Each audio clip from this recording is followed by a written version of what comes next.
Bonjour à tous et bienvenue sur Optimisation.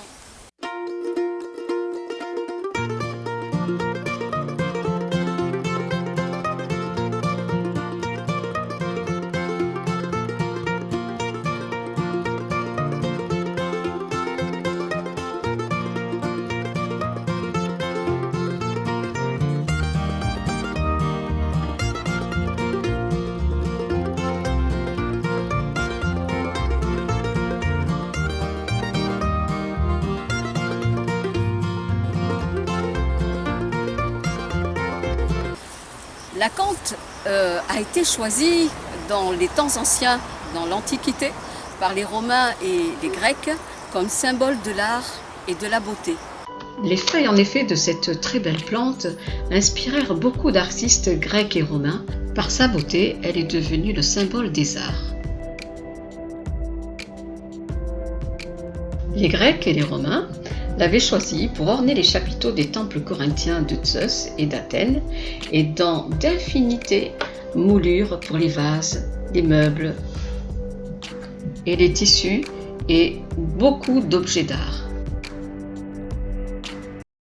Son terme grec acanthus, c'est de là que vient le mot acanthe en français, son terme grec a été choisi à cause du fait qu'elle a des épines, donc l'acanthe a des épines.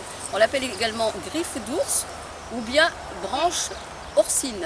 En fait, elle est entomophile, ce qui veut dire qu'elle a besoin des insectes vecteurs de pollen pour pouvoir se reproduire. Et les pollens, en l'occurrence, doivent être transportés avec des gros bourdons, parce que des gros bourdons, enfin, en tout cas des gros insectes, parce que justement, sa fleur est bien cachée dans la hampe, sous des feuilles.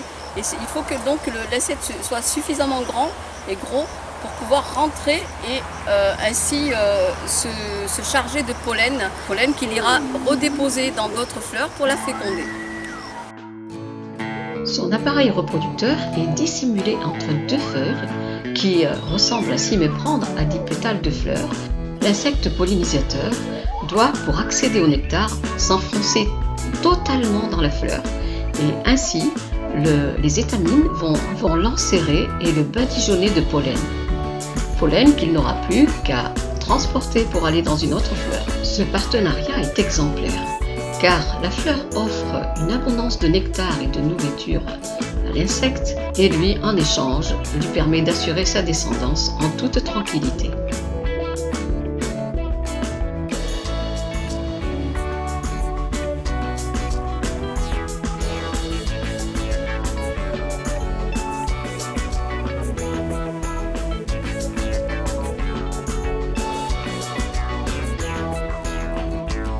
L'acanthe se reproduit par autocovie. Ce qui veut dire par là, c'est que lorsque les graines sont arrivées à maturité, elle explose et elle envoie tout autour d'elle les graines qui lui permettent de conquérir d'autres territoires et de se reproduire plus facilement.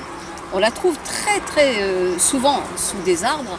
Elle aime bien les endroits ombragés, elle aime bien être sous des arbres, même les sapins. Ça ne la dérange pas du tout. C'est une plante qui aime beaucoup l'ombre. Elle colonise les sous-bois et se propage à l'ombre des arbres ou sur les bords des chemins pour peu qu'il y ait de l'eau. De plus, c'est une plante qui pousse très vite. Sa floraison est très rapide. Ses hampes montent très rapidement. Et là, elle est déjà à 1,50 m. Elle monte très vite et très haut. Et de suite que ses fleurs sont fécondées, elle arrive à très rapidement former le bouton où il va y avoir les graines. Elle est extrêmement rapide à se reproduire.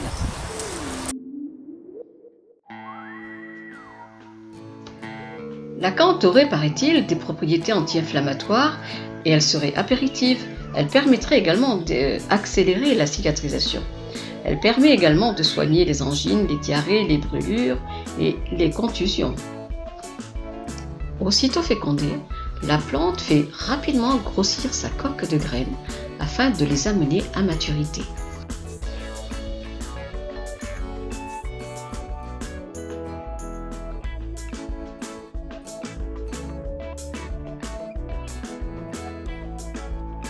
Ces fruits sont semblables à des grosses olives, elles en ont l'aspect. Elles se détachent très facilement et portent en elles des petits grains qui sont semblables à des petits haricots tout plats.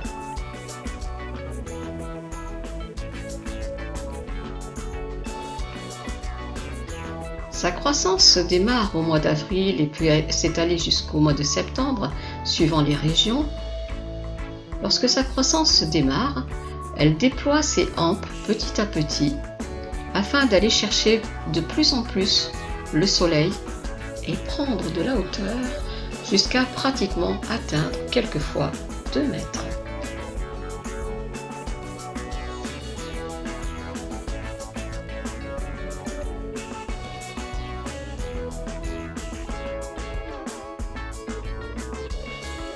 Alors les graines et les feuilles de l'acanthe se mangent, hein. On peut les consommer, d'ailleurs elles sont consommées depuis très longtemps en Égypte, elles sont même servies dans des restaurants. Les feuilles d'acanthe se préparent comme des épinards, elles sont un petit peu amères et je vais vous montrer une recette que moi je fais et que j'aime beaucoup. Et vous verrez, si vous l'essayez, vous allez vraiment être très surpris.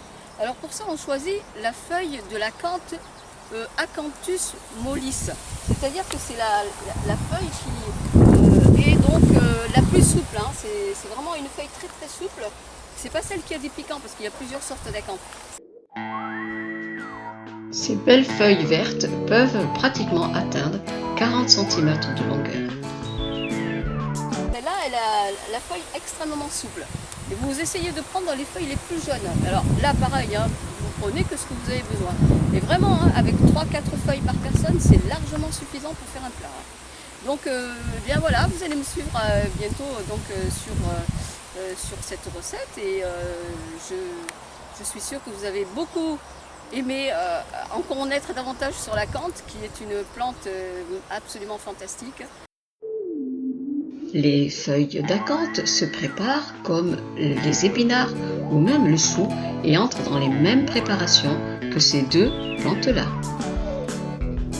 J'ai été ravie de vous présenter cette très belle plante vivace et j'aurai très bientôt le plaisir de vous retrouver dans de nouvelles découvertes et je vous remercie de votre écoute et je vous dis à très bientôt.